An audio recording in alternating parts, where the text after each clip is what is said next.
Hello, and welcome to HeadWise, the videocast and podcast of the National Headache Foundation. I'm Dr. Lindsay Weitzel. I'm the founder of Migraine Nation, and I have a history of chronic and daily migraine that began at the age of 4. I'm excited and honored today because I am here with Dr. Dawn Buse. Hello, Dr. Buse. How are you today? Hi, everybody. Hi, Lindsay, and hello to everyone joining us. So Dr. Buse is a clinical professor of neurology and a psychologist who specializes in headache. She is a repeat guest. We love having her. She always has so much awesome information for us. She is very well known and respected in our community, and I am excited to have her here today. Today, we have a sort of special episode. We're going to go over some ideas that we can incorporate into our life in 2025 to improve our lives with migraine.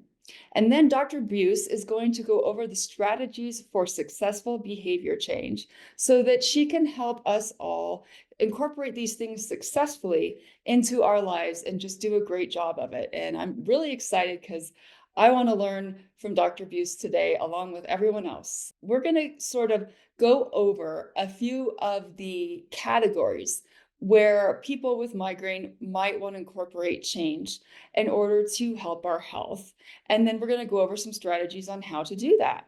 I think one of the first places that we thought people would want to change is exercise and movement. That can be really hard for those of us with migraine. We also went over sleep. A lot of us don't sleep, and we need to sleep in order to feel better. Hydration and diet, stress management, and then general self-care and well-being. And so we're going to touch on these areas with the strategies that Dr. Buse gives us. So, Lindsay, you gave us a list of the healthy habits that we know matter in migraine management. They matter for a couple of reasons. The migraine brain and nervous system thrives off of routine, consistency, and balance, all things in moderation. And that is true also when it comes to our eating, our hydration, exercise or movement, certainly managing the stress and sleep. So these are really our core healthy habits for migraine management. Now, while they sound so simple, these are actually some of the most difficult things to do in our whole migraine treatment plan. And they're difficult for all of us. We are all human. These are not easy. They take time. They take willpower. They may cost money. They are not fun. They may be uncomfortable. It's not easy always to incorporate these habits. But psychologists have come up with this acronym called SMART goals. And I'd like to offer ways we can apply this SMART goal strategy to achieving success with our healthy lifestyle habit maintenance and change. So SMART goals means they are specific, measurable, attainable, realistic, and timely or time-based. So let's give an example when it comes to exercise. We're going to start low and go slow. That's something we like to say in medicine having to do with when you start a medication. But let's also think about this with our goals. We don't want to start with too big a goal. And so instead of defining our goal to use something totally different, saying, I want to be able to speak Spanish, my goal would be, for the next week, I want to use a Spanish learning app for 7 minutes a day. So I have made it time limited. It's 1 week. I also said how many minutes a day? 7. I made it very achievable. I think I can do 7. Now I may have to get an app or figure out how I'm going to start learning and practicing. And it is also something I can measure. At the end of the week, I can say, yes, I did it. No, I didn't do it. If I did it, great. I might increase my goal for the next week, or I might stay at that same level. If I didn't, then I come back and say, okay, what went wrong? Did I not have an app? Did I not like the app? Did I forget? What else could have gone wrong? So many things. So let's think about this in an exercise capacity. Now, we're all going to be starting at different places. And have different physical and time and health conditions and limitations and restrictions. You need to start where you are and think about what is kind of a small tweak or improvement that you could make in this first week or this first month to your exercise or movement goals. And little bits of exercise or movements can make a big difference, or physical health and well-being. It may be something like when your smartwatch tells you it's time to stand up and stretch. Once an hour, you stand up and stretch. Mhm. Or if you don't have a smartwatch and you're doing this on your own, you set an alarm for once an hour that you stand up and stretch. It may be a bigger goal, like starting to walk in your neighborhood. So it may be that every night after dinner, you take a walk around a certain number of blocks. Over time, you add on and make it longer. Or there's probably people listening who are already regular exercisers. Maybe they're regular yoga practitioners. Maybe they are ballroom dancers. Maybe they run marathons. So their goal settings, their next levels are going to be different. So as long as this is personalized to you, think about what you would like to see achieving in your exercise or movement goals. Let's start with the first month. Break it Mhm. down week by week. And in some cases, it may not even be that your first step is actually exercising. Your first step may be researching, where can I exercise? Maybe you live in a cold climate, it's snowy outside or dark outside. You start looking around at your options. Maybe Mhm. you ask friends and family and relatives, where do they exercise? What kind of exercise do they like? Maybe it's looking into different kinds of sports, other kinds of dancing. Maybe it's something you hadn't even thought about yet. So your first week exercise goal may actually be researching what's Right. available to you, what's in your area, what are the costs, what's safe, what sounds interesting and fun. And when you get to that first goal week, at the end of that first week, and you've achieved what you've achieved, I Mhm. want you to stop and reward yourself. Mhm. Our brain sets patterns that are rewarded, and reward means adding something positive. So Mm. it can be a self pat on the back. It can be a something you like, some kind of something that makes you happy, makes you feel good, or it can be something that you take some time for yourself. There's so many ways that things can be rewarding, but you want to have some reward so that we make this brain connection that doing this goal led to a good outcome. It was a positive Hmm. outcome. We want to start to really get positive feelings, positive memories, positive attachments with our I goal like that. behaviors. I like that. Do you have any ideas? Because I think a lot of people out there are like, well, my reward would be something great to eat, and I just exercised. So, what are some ideas for rewards? Because that's not something I have to be honest, I'm not good at that myself. I'm not good at rewarding myself. So, when people ask for ideas from you, what do you say to them? It can be anything that feels good, it makes you happy, is positive. You're right. I think we often, as humans, think of a food treat reward, Right. ice cream award. When we Uh-huh. think about our children use a lot of tokens. You and I both have school-age children. They Right. get points, they get stickers, they get prizes, they may get money, they may get a dime, they may get a quarter. Who knows what all of the rewards are. My Uh-huh. children are both in elementary school, and they get daily point rewards on their school app. Oh, They're okay. added up at the end of the week. Mm-hmm. So it may be something that is a little extra time for yourself. It Mm-hmm. may be purchasing something that you've wanted. Mm-hmm. And that doesn't have to be an expensive item. Maybe there was a certain beauty product, something pretty in your home, something, maybe just something when you go grocery shopping, you think, oh, how nice. It's winter, but I'm going to get the blueberries because I earned it this week. Even though they're Right. expensive in the winter, I'm going to get them. It could be anything, or it could be hearing positive feedback. Maybe you share with your friend, your spouse, your partner, your colleague at work, and you just hear that positive feedback. Maybe seeing visually on your calendar or a chart that you put a star or a check mark. We all really respond to that. And a Mm-hmm. lot of times, if you're using an app, you will see these visual markers of rewards. It may look like a medal, it may look like a trophy, it may look like a star. And we all respond to that. Like, yes, I did it and I accomplished something and I can see this. Huh. So, something that feels rewarding and positive establishes those neural connections that this behavior I want to do is a good thing. Okay. And chances are there could be some negativity associated in the past. Like exercise isn't fun, it's hard, it doesn't feel good, I don't have time, I can't get Right. there. So you may be undoing some neural connections where there was a negative connotation and trying to replace those with a positive reward connotation. Okay. All In right. addition, it's very normal that not everything's going to go as planned. In fact, plan for the unplanned. You Mm-hmm. may not achieve your full goal for the week. Mm-hmm. Maybe you did, let's go back to the learning Spanish, just because it's going to an easy example. Maybe you didn't practice 7 days that week. Maybe you practiced Mm-hmm. 4 days that week. Mm-hmm. Whatever it was, exercise, healthy eating, getting your sleep in, I want you to notice what you did do, Mm-hmm. pat yourself on the back for that, and Right. adjust your goal for next week. Maybe Mm-hmm. you just started expecting too many days out of the week and it just doesn't fit in your schedule. And Right. that's and reset, recalibrate your goal for the next week so it is achievable. We want the goals to be achievable. We want to keep the positive connections in our brain and the real positive connotations with everything having to do with achieving this goal. Okay.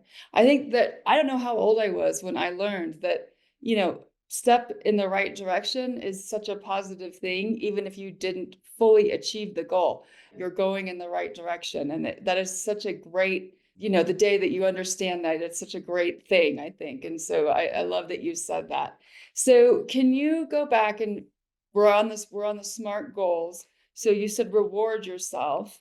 So what's the next thing we need to understand about implementing change and being successful at it? Well, you can build on that. So we're Mhm. starting low, we're keeping it small. Mhm. And as you move through the weeks or the months on this habit, go ahead and level it up, increase it, improve it if you need to. If you've hit the right stride, then you're in the right spot. Now, in some cases, you may need more help. Mhm. So let's think about, we'll stay with exercise for a moment. Mhm. Some people may have physical needs, or they haven't exercised for a while, or due to migraine, other chronic pain, other physical needs, they may need to start with an evaluation with physical therapy, Mhm. or they may need to talk to their doctor to get started, Mhm. or they may need some kind of motivation like a personal trainer, a group, Right. just even lessons to learn how to do whatever it is you want to do. Yoga, pickleball, whatever it is, whatever you're Mhm. doing, you may need to start with some help.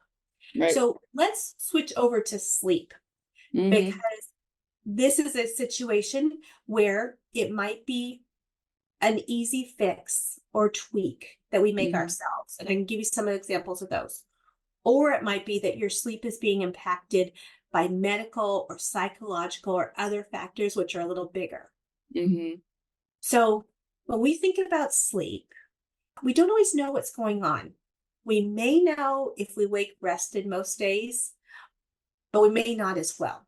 And Mhm. sleep can have so many issues. There may be environmental issues. I have children who still wake me up at night. So I'm going to call that an environmental issue, something I have no control over. And it happens Right. more than once most of the nights. Mhm. That's an issue. You may have, I used to live in New York City.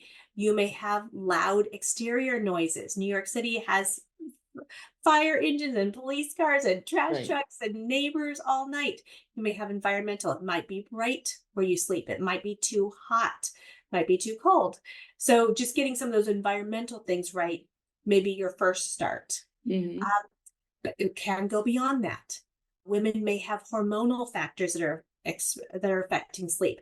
Mhm. Pregnancy, postpartum, perimenopause, menopause, sleeping different with phases of the menstrual cycle, that can be affected, as well as other medical issues. If someone snores, they may have sleep apnea. They may be waking a lot and Mhm. not really getting into that deep sleep.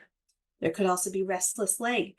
Both sleep apnea and restless leg, as well as insomnia, are comorbid with migraine, meaning you Mhm. have a greater chance of having any of those three I just listed if you have migraine. They travel together for a couple of reasons. They share some etiology, they share some different common factors. Right. So we look at improving sleep. It may be something you tackle on your own with changing your environment, or it may be something you actually talk to your doctor about. It may Hmm. be something you talk to a primary care doctor, maybe an OBGYN, or maybe even a sleep doctor who is a neurologist. Right. And I think that what keeps coming to my mind as you talk is the word momentum. If it seems huge, something you can't tackle because there's all these problems with your sleep, or there's all these roadblocks in the way to get to exercise, make the phone call, call the doctor. You just got to get moving in the right direction. I feel like oftentimes that's the way it works. Once you take the first step, the second step's easier, and the third step's easier. So, yeah, and And you sometimes you may just do need to hear someone multiple of say these. that. Yeah, and you may do multiple of these things at once. Hmm. You may say, oh, I probably should talk to an OBGYN about my hormones, but in the meantime, I'm going to get my room, get some room darkening shades. Maybe I'll get an eye mask I like, or a noise machine that blocks out noise, or maybe I will learn to get my kids to sleep through the night in their own bed. Hmm. So you can start on multiple fronts at once. So if the goal, the healthy habit goal, is improving sleep, it may Hmm. be multifaceted. And Hmm. start with your first goal. I think the first goal might be investigate how's my sleep quality, and start to figure out what things I can improve, what things I need to get help to improve, and start making those appointments, those phone calls, making those changes at home, that sort of thing. So let's do a couple more examples, and if you could just repeat for everyone what the SMART goal stands for. Sure. SMART, SMART.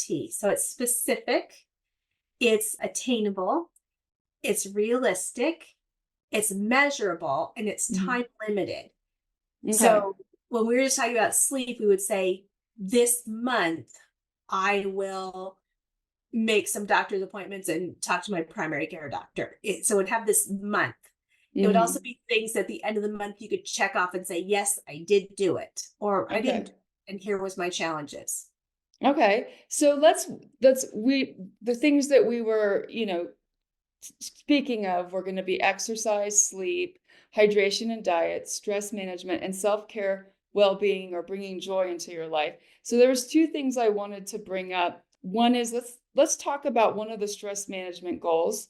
And two, I love that you brought up bringing joy into your life, because I don't think that we bring that up enough, or that people think it matters. So Yes. before we go, let's go ahead and apply the SMART goal technique to one of the stress management techniques. I'll let you choose one, but in case that's a problem for anyone listening, let's come up with one of those. Yes. So unfortunately, as we know, stressful events will happen and do not stop happening. Like Hmm. with migraine, has many stressful events. Hmm. Having a job has stressful events. Being a parent has stressful events. But Hmm. life happens, and it's very Hmm. hard to get away from that. So the stress management is really, how do we respond, what happens in our world and what happens to us. And Hmm. I love the quote by John Kabat-Zinn. I often quote this: we can't stop the waves from coming, but we can learn how to surf. So Right. stress management is that surfboard. How do Hmm. we navigate over? We get knocked down, 19 times, but we get up 20 times. How do we keep getting up when Right. we're living with a chronic, unpredictable, painful illness, plus everything else that comes along with, being human? Hmm. So there are as many ways to manage stress as there are people. Hmm. Different things attract people differently. Right. So everyone listening can think about what helps me calm, center, focus, soothe.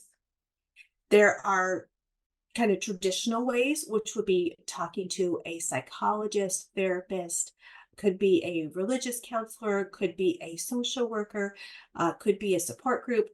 And there, some of the approaches are addressing and noticing dysfunctional ways of thinking, Hmm. like catastrophizing, Mhm. black and white thinking, and noticing some of our ways of thinking that increase our anxiety, increase our worries, Yeah. and learning to address those in a better way so that we don't keep ourselves in a kind of psychological fight or flight state. So Mhm. that could be a more traditional way. And if you're going that route, there are so many options today for therapy and learning cognitive behavioral skills. There's traditional kind of in-person therapy, in person, individual or group. There's also online therapy options through text, through virtual, through groups. There's some terrific apps out there. There's quite a few ways to get there. Right. So all sorts of things to think about for learning stress management that way. There's biofeedback. There is cognitive behavioral therapy. There are all the mindfulness-based therapies, the mindfulness-based stress reduction, the mindfulness-based cognitive therapy. Right. There's also approaches like exercise and yoga, which Mhm. have that physical and emotional balance element, as Mhm. well as more pure meditation approaches. I know that's something you like doing and have Yeah. talked before, that Right. meditation is a positive way for you. Meditation is a wonderful goal. We know it has benefits in managing migraine. It's good for the nervous system, helps get Mhm. us out of that fight or flight response, that sympathetic activity that we all spend too much time in, balancing our nervous system back to the parasympathetic, rest and digest. That's our goal. We don't want to spend as much time unbalanced as we do. Mhm. Um, there is, when it comes to meditation, again, there's in person, there's learning on your own, there are apps, there Right. are groups, there are social media videos. um, there are so many options to get there if that was the goal you chose. Other Mhm. things that are supportive of well-being, being in nature. Humans respond really well to seeing nature, the blues of the ocean, the blue of the sky, the blue of water, the Mhm. greens of trees and grasses. All are very centering, calming, really, really restorative for us. And even just being outside, breathing that clean air and breathing, all the breathing exercises. If you ever experience kind of just some diaphragmatic breathing, some paced breathing, even the simple single breath, it takes about 20 seconds, starts to relax the nervous system, bring you down from that fight or flight response. There are breathing apps. There are kind of guidances on social media. My website, I have breathing exercises, and it's Mhm. just something that you could start to incorporate into your daily life. And there's more. There's hobbies. Some people get good energy from social connections. Some Mhm. people really get their good energy from solitary quiet time. There's Mhm. hobbies, there's gardening, there's reading, there's dancing, there's as many hobbies as there are people. Whatever it is that brings you joy, there's spending time with pets. Mhm. Animal therapy can really soothe, center people who have that love of animals. So Mhm. I would say when it comes to stress management, your first goal is look around, see what it is that soothes and balances you Right. personally. And Right. then, okay, how am I going to bring that into my life on a regular basis? What time do I need? What equipment? What costs are involved? How do I schedule out and make that a routine for me? I think step one is kind of what is it that brings me a good sense of peace, calm, center, balance, enjoyment in life? And I do think that's we had said that we might go ahead and say what one of our goals was, and I used to meditate every day, and I have a long commute in my day now, and I had stopped for a while. And that is one of the things I want to bring back in. So that is one of my goals. And I was going to go ahead and apply the SMART goal technique to that. So, and that's an easy one because it is timed and etc. And you can add it in. And so I loved that example for us today. I Yeah. did want to I don't ask know that you. it's easy though, anything like that. You're right. It's not easy. You're living with a chronic disease, Right, right. you're a working mom. Mhm. These things aren't easy. You've got to make the time, you've got to carve it out. Right. Emergencies happen, life happens, especially life with children, life with migraine. Um, Mhm. I hope you don't mind if I share with our listeners, but we tried to record this last week and we Mhm. missed last week because I had migraine and my son had migraine. And then two Right. days later, you and your son had migraine. Now here Mhm. we are today. And so to a viewer, they might say, oh, this looks great. They're talking about this. They both Mhm. have washed their hair. They look good. Their lighting's good. They sound like they know what they're talking about. But viewers, this Yeah. was our third attempt Yep. because we both had migraine happen as well Right. as other mom work life things. So none of it's easy, but Right. none of those things are failures. They're Right. just they're just waves. They're just the waves that keep coming. As long Mhm. as you get up again, you're succeeding. Don't let that set you back. And whether it comes to healthy eating or stopping smoking, just because a friend had one cigarette, you wouldn't say, that's it, you lost it, it's over. You might as well go back to 2 packs a day. You say, oh, okay, you're human. You had one setback, Mhm. get back on track, and that's Mhm. okay. And so we need to be as supportive and kind with ourselves as we would be with a friend Mhm. who was making a positive behavior change. Before we go, I would really love to hear you comment on the fact that you wanted to include well-being and adding joy to your life as part of what's important and taking care of yourself with migraine. How is joy important? Oh, it's so good for us in so many ways as humans. Mhm. It's good on a neuroendocrine type of level, get those endorphins going, Mhm. really good for balancing our neurotransmitters, our well being. It's good for us physically and emotionally in so many ways, and we deserve it. Mhm. People who live with a chronic disease often will miss some time. So migraine strikes, you miss a day. What do you want to do when you get back up? You think, well, I'm behind on work. I got to take care of the kids. I got to clean up my house.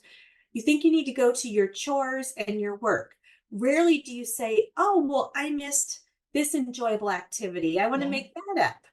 And so a lot of times people with a chronic disease like migraine might go right to making up their responsibilities. And Mhm. those pleasant parts of life feel like a guilty pleasure. But there's no reason to feel guilty about enjoying life.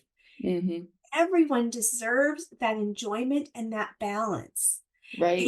And maybe you are out with a migraine and you missed work and your house is a little messy, but you want to go, whatever it is, you want to go to your belly dancing class, go to your belly dancing class. Your dishes will still be there when you get home. Right. Like, let's let ourselves live. Let's let ourselves enjoy. Let's be Mhm. as kind to ourselves as we would be to anybody else.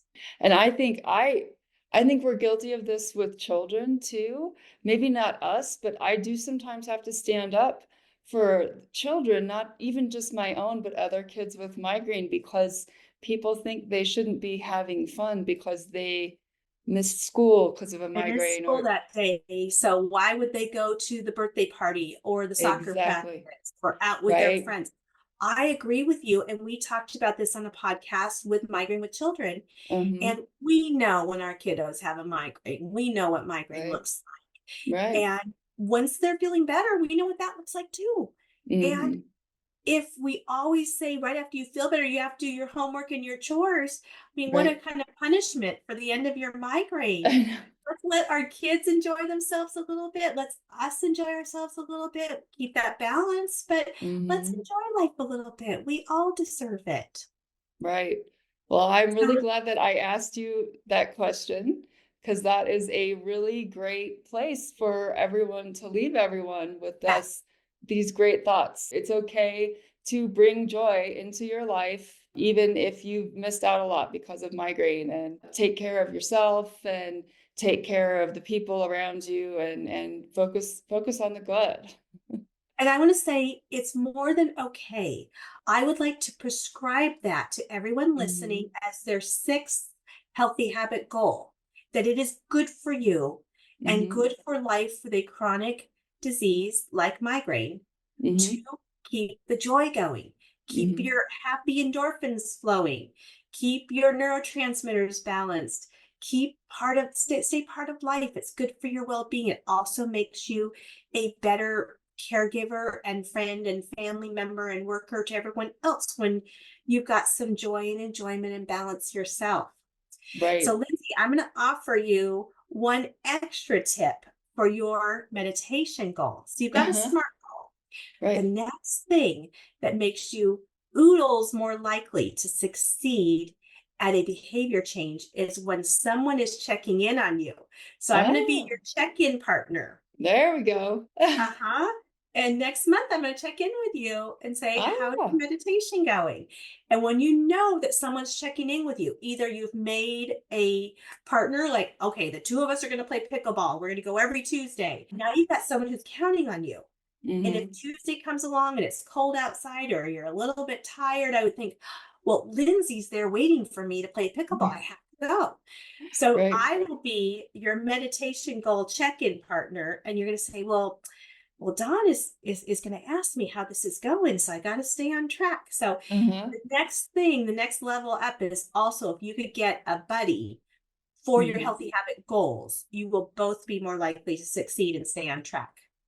Oh, that's awesome. That's great advice.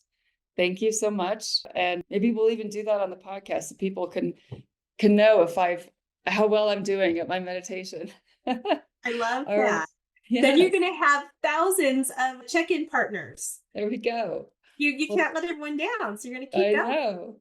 Well, thank you so much, Dr. Buse, for coming and talking to us about SMART goals. And thank you, everyone, for tuning in. And good luck to everyone and bring you some joy into your life this month and in 2025. Bye bye, everyone.